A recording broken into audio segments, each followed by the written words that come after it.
Cuando en una región tenemos una precipitación por debajo de lo normal, poco a poco los ríos y riachuelos se terminan secando. Vamos perdiendo caudal de agua y como consecuencia los embalses se vacían. Por otro lado, la extracción de agua de los acuíferos los seca y los saliniza. Si este fenómeno dura por mucho tiempo, podemos sufrir problemas en el suministro de agua. Este nuevo panorama, Albert, lo conocemos como sequía. Vamos a ver un poquito más sobre ello.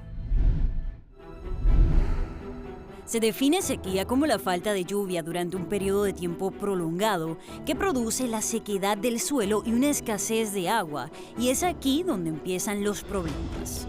Para medir la sequía necesitamos cientos de datos de precipitación, nieve, caudales de los ríos e indicadores del suministro de agua. Se trata de medir y clasificar la pérdida de humedad del suelo. Cuando menos humedad, más sequía. Por eso es importante entender el sistema como un todo. No solo es la lluvia, hay muchos más elementos en juego. Contrario a lo que se pueda creer, las lluvias torrenciales repentinas no solucionan el problema. La lluvia tiene que ser constante y no muy intensa para que el suelo la absorba, reabastezca los acuíferos y sea absorbida por las plantas. Su exceso termina en los ríos y embalses. Contrario a esto, una lluvia muy intensa no da tiempo a que se absorba, la escorrentía es mayor y las inundaciones repentinas pueden ser catastróficas sin solucionar el problema de la sequía. Por eso es importante mantener patrones de lluvia normales durante el año. Según la Agencia de Protección Ambiental de Estados Unidos, o EPA, la sequía siempre está presente en alguna zona de Estados Unidos. Es bien conocido que los estados del oeste del país, incluido Texas, hacen frente a periodos de sequía más severos. Por ejemplo, en septiembre del 2012, el 65% de Estados Unidos estaba en sequía. Como consecuencia, las pérdidas económicas fueron de miles de millones de dólares. A nivel global, tanto el número de sequías en el mundo como la duración de las mismas ha aumentado a casi un 30% desde el año 2000, una consecuencia más del cambio climático y los cambios de patrones de lluvias. Además, según la ONU, las muertes globales asociadas a la sequía supera el 500.000 en los últimos 50 años. Hay áreas en lo que se conoce como el Valle Central de California, donde a medida que no hay suficiente agua superficial, entonces utilizamos agua subterránea como para contrarrestar ese déficit de agua y empiezan a bajar los niveles del agua subterránea a niveles en el que a veces muchos de los pozos de comunidades ya no alcanzan esa agua. Entonces literalmente puede haber comunidades, principalmente comunidades vulnerables o en desventaja, que se quedan literalmente sin agua. La sequía sucede lenta y gradualmente. De aquí que para muchos sea invisible y silenciosa, a diferencia de otros eventos como los huracanes o los brotes de tiempo severo, mucho más rápidos, violentos y ruidosos.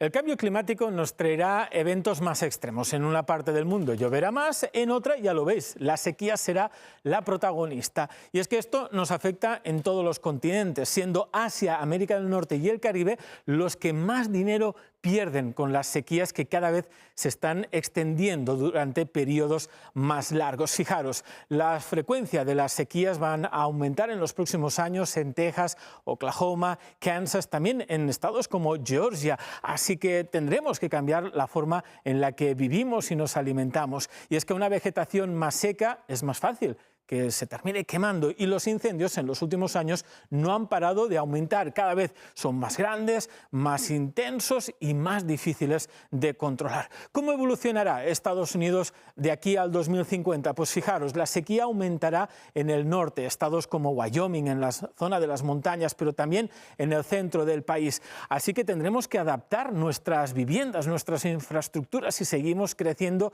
y aumentando el número de personas, estos estados serán muy vulnerables a esos incendios, asociados en parte a temperaturas más altas, por un lado, y luego a esas sequías que convertirán la vegetación en un combustible fantástico para los incendios.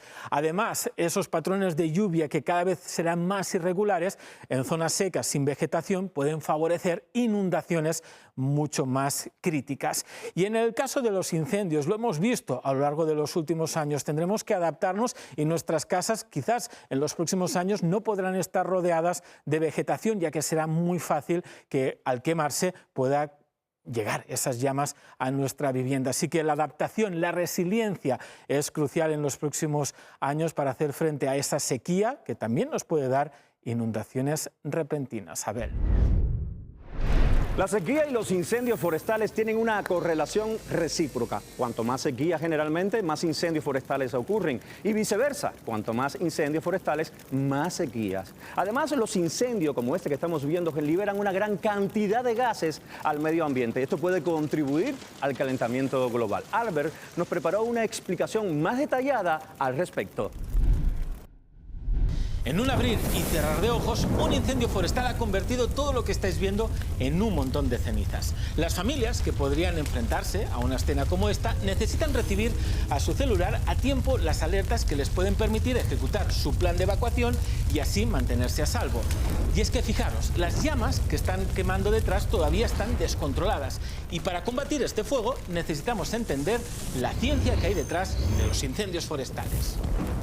Un fuego para arder necesita 3 elementos: oxígeno, calor y combustible. Y para apagarlo, adivinad, necesitamos eliminar uno de estos 3 elementos, que es justo lo que hacen los bomberos que ya están trabajando en ello. Una de las cosas que podemos hacer, por ejemplo, es eliminar el combustible. Limpiar los bosques es fundamental. Y los bomberos están creando lo que conocemos como una zona libre de combustible, que evitará que el fuego se siga expandiendo. Durante un incendio se tiene que actuar muy deprisa. El fuego se vuelve errático. El tiempo, la topografía e incluso el combustible son factores que determinan su comportamiento a medida que éste va subiendo la montaña. El calor que se eleva y las llamas van precalentando la vegetación, que la convierten en más combustible para que el fuego se pueda seguir propagando muy deprisa. Los vientos, a menudo secos e intensos en la parte alta, solo favorecen que este arda mucho más. Y es que cada año hay alrededor de 73.000 incendios forestales que queman un promedio de 7 millones de acres de terreno. Para ponerlo en perspectiva, esto equivale al tamaño del estado de Maryland. De costa a costa hay 70 millones de propiedades en riesgo. Cada vez hay más incendios forestales. Estos son más grandes y pueden ser mucho más difíciles de contener. Por todo esto es muy importante que bomberos, personal de primeros auxilios, voluntarios, usted y toda su familia ahora más que nunca estén conectados y bien informados. La tecnología que tenemos a nuestra disposición es un gran recurso antes, durante y después un episodio como este. Si queréis saber más podéis visitar ready.gov/es para entender los riesgos de un incendio y saber qué hacer si un fuego está cerca. Y es que todo esto causará una gran diferencia. Las sequías afectan a los agricultores que producen los alimentos que consumimos. Si no hay agua, habrá menos producción y los precios de la compra cada vez serán mayor. Y además, ducharnos, lavarnos los dientes, tirar del inodoro o regar el jardín van a jugar un papel muy importante a la hora de conservar el agua.